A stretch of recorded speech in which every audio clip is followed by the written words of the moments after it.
ওমর রাদিয়াল্লাহু তাআলা খুব চমৎকার একটা ঘটনা বলছি আপনি। তিনি বলছেন যে শাররুন নিসাই আরবা, মানে শাররুন নিসাই সিত্তুন, 6 ধরনের নারী অথবা 6 ধরনের পুরুষকে বিয়ে করা যায় না।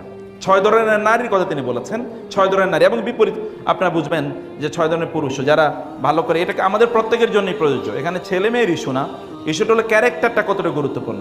প্রথমত হচ্ছে কি আল হান্নানা, এমন একজন যিনি কেবলমাত্র তার আত্মীয় স্বজন নিয়ে পড়ে থাকেন। আপনি বিয়ে করছেন, এখন আপনার ওয়াইফ কেবলমাত্র বাপের বাড়ি নিয়ে চিন্তা করে, তার নিজের নিয়ে, তার শ্বশুর নিয়ে, তার শাশুড়ি নিয়ে কোনো চিন্তাই নাই। অথবা ছেলে বিয়ে করেছে, এখন সে কেবলমাত্র তার ভাই বোন আত্মীয় স্বজন ইত্যাদি নিয়ে পড়ে থাকে, তার ওয়াইফ অথবা তার সন্তানদের যে কি দায়িত্ব পালন করা দরকার এটা কোনোটাই সে পালন করে না। এটা হলো আল হান্নানা।